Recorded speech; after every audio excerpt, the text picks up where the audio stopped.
जी, हदीस नंबर 1066 अबू हुरैरा रज़ी अल्लाह अन्हु से रवायत है, नबी पाक सल्लल्लाहु अलैहि वसल्लम के पास एक शख्स अपने ऊंट का तकाजा करने आया और उसने आप सल्लल्लाहु अलैहि वसल्लम से सख्त कलामी की।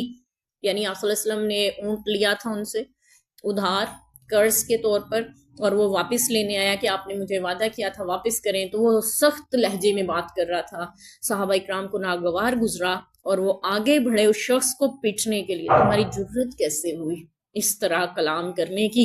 तो आप सल्लल्लाहु अलैहि वसल्लम ने फरमाया इसे छोड़ो, साहिब हक की गुफ्तगू ऐसी होती है, इसका हक है मेरे ऊपर, ठीक है, तो इसलिए अगर ये सख्ती से तकाजा कर रहे हैं तो करने दो। फिर आपने फरमाया कि इसे उसी उम्र का ऊंट दो जिस उम्र का था, यानी उसकी उम्र का ऊंट अगर कोई है हमारे पास मौजूद उसमें से दे दो। तो अर्ज किया गया अल्लाह के रसूल उस उम्र का तो नहीं है, उससे बेहतर है, यानी उससे अच्छी उम्र का और बेहतर सेहत वाला है। आपने फरमाया वो ही दे दो। और फिर आप सल्लल्लाहु अलैहि वसल्लम ने फरमाया तुम में से बेहतर वो है जो कर्ज को अच्छे तरीके से लौटाए, ठीक है। तो बेहतर है कि आप वक्त पे कर्ज को अदा करें जब का वादा किया है, तो इससे कर्ज लौटाने वाले को, आपने कर्ज लिया है अगर और वक्त पे उसको लौटा दें तो कर्ज देने वाले को भी आप पे एतबार हो जाता है, ठीक है। और अगर आप टाल मटोल से काम लेते हैं और वादे पे पूरा नहीं करते हैं, लटकाए जाते हैं उस बात को, तो इससे आपका जिसको कहते हैं ना मयार गिर जाता है, लोगों का आपसे एतबार उठ जाता है कि वो तो देता ही नहीं है कर्ज वक्त पे, और दोबारा कभी खुदा न खास्ता जरूरत पड़ जाए जिंदगी में तो लोग कतराते हैं इस बात से कि कुछ दिया जाए। तो बहरहाल नबी पाक सल्लल्लाहु अलैहि वसल्लम ने कर्ज से अल्लाह की पनाह भी मांगी है इसी वजह से कि आपने फरमाया फिर आदमी झूठा भी बनता चला जाता है और वादा खिलाफी भी करता चला जाता है, क्योंकि अक्सर वक्त पे वो अदा करने के काबिल नहीं हो पाता। तो इसलिए वादा खिलाफी भी होती है कर्ज की वजह से, और आदमी लोगों की नज़र में झूठा भी बनता है, यानी वादे पे वादा करता है और फिर झूठा साबित होता है कि वो पूरा नहीं कर पाता। इसलिए कर्ज से पनाह मांगी गई है। तो अल्लाह ताला हमें अपनी पनाह में रखे, जो अल्लाह का दिया हुआ है उसी पे कनात के साथ शुक्रगुजारी के साथ जिंदगी गुजारने की तौफीक दें। कभी ऐसी नौबत ना आए कि किसी से कर्ज लेना पड़े। हजरत अली उल मुर्तज़ा रज़ी अल्लाह अन्हु शेर खुदा का यहाँ पे कौल बड़ा अच्छा और मौसर है, वो ये कि बाजार से गुजर रहे थे तो कसाई ने कहा था आवाज दे के अमीरुल मोमिनीन, उस वक्त आप अमीरुल मोमिनीन थे, आज गोश्त बहुत अच्छा है लेते जाएं। तो उन्होंने कहा कि आज मेरी जेब में कुछ नहीं है जो मैं इसे खरीद सकूं। तो कहने लगे कि आप उधार ले जाएं। फरमाने लगे ये उधार मैं अपने पेट से क्यों ना कर लूं, ठीक है।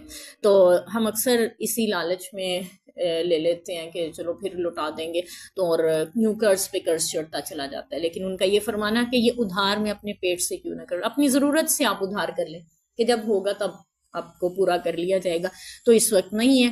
तो अल्लाह ताला हमें ना ऐसी कभी ज़रूरत लाहक करें कि किसी से कर्ज लेना पड़े, इसीलिए नबी पाक सल्लल्लाहु अलैहि वसल्लम से इससे पनाह भी मांगी है।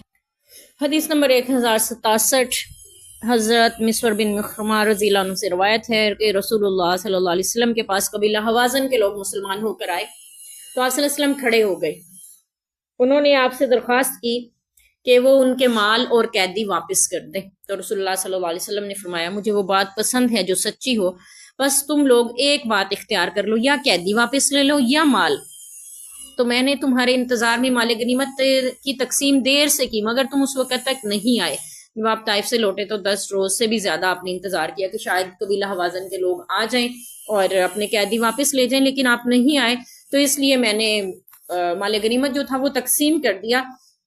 तो उन्होंने फिर मशवरा किया और कहने लगे अल्लाह के रसूल हम अपने कैदी वापस लेते हैं, माल तकसीम हो गया, ज़ाहिर अब किस किस से लेंगे कि ये भी दो वो भी दो, तो हमें कैदी हमारे वापस कर दिए जाएं।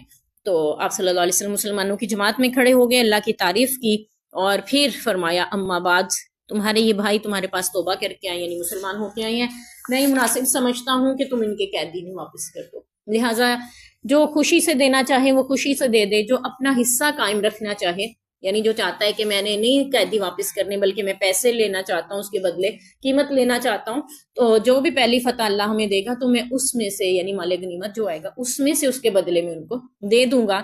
तो लोगों ने अर्ज किया रसूलल्लाह हम बिला मुआवजा इसको मंजूर करते हैं। आपने हुक्म दे दिया, इरशाद फरमा दिया, हम इसी को मोतबर समझते हैं अल्लाह के रसूल, हम कैदियों को बिला मुआवजा वापस करते हैं। आप सल्लल्लाहु अलैहि वसल्लम ने फरमाया मैं नहीं जानता तुम में से किसने मंजूर किया किसने ना मंजूर किया, लिहाजा तुम लोग लौट जाओ यानी अपने घरों को जाओ और तुम्हारे सरदार तुम्हारा पैगाम लेके आए कबीलों में से, اور پھر اس کو معتبر جانا جائے گا۔ اور پھر وہ سب لوگ واپس لوٹ گئے، ان کے سرداروں نے گفتگو کی، اس کے بعد وہ رسول اللہ صلی اللہ علیہ وسلم کے پاس آئے اور آپ سے بیان کیا کہ سب لوگ خوشی سے اس کو منظور کرتے ہیں اور ہم سب قیدیوں کو واپس لوٹاتے ہیں۔ جی یہاں پہ یہ ہے کہ اگر کوئی شخص اپنا حصہ بلا معاوضہ کسی کو دینا چاہے، کوئی چیز ہبہ کرنا چاہے، تو وہ اس کے لیے جائز ہے۔ یہ قبیلہ ہوازن وہی ہے جہاں فتح مکہ کے بعد نبی پاک صلی اللہ علیہ وسلم ایک بڑی جماعت کو لے کے حملہ کے لیے جا رہے تھے، اور صحابہ کرام کے دل میں خیال آ گیا تھا کہ آج تو ہماری تعداد کثرت سے ہے، کیونکہ سارے مکہ کے لوگ بھی مسلمان ہو گئے ہوئے ہیں اور ایک بڑی تعداد مسلمانوں کی شامل ہے، تو آج تو ہمیں کوئی نہیں ہرا سکتا۔ یہ خیال کا آنا تھا، تو اللہ تعالیٰ نے ان کو دکھایا کہ مدد اللہ کی طرف سے ہوتی ہے، کثرت کی تعداد کی وجہ سے نہیں ہوتی ہے۔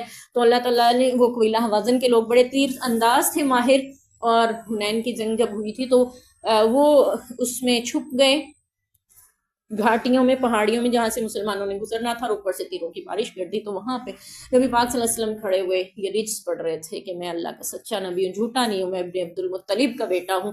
تو اس وقت میں یعنی پھر یہ ہوا کہ مسلمان واپس پلٹے، اور پھر اللہ نے وہاں پہ فتح عطا کی، اور پھر آپ صلی اللہ علیہ وسلم وہاں سے مال غنیمت کا بڑا حصہ لے کر لوٹے، ان کو قیدی بنایا گیا، اور پھر آپ نے انتظار کیا۔ وہ لوگ پھر مسلمان ہو گئے، کیونکہ اسلام پھیلتا جا رہا تھا اور ان میں مزید طاقت نہیں تھی کہ وہ مقابلہ کر سکیں، اس لیے مسلمان ہونا انہیں بہتر لگا، اور اللہ نے ہدایت کی طرف ان کے دلوں کو پھیرا، اسلام قبول کیا، اور پھر بارگاہ نبوت میں حاضر ہو کر عرض کرنے لگے، اللہ کے رسول ہمارے قیدی اور مال واپس کر دیجئے، کیونکہ ہم مسلمان ہو گئے ہیں۔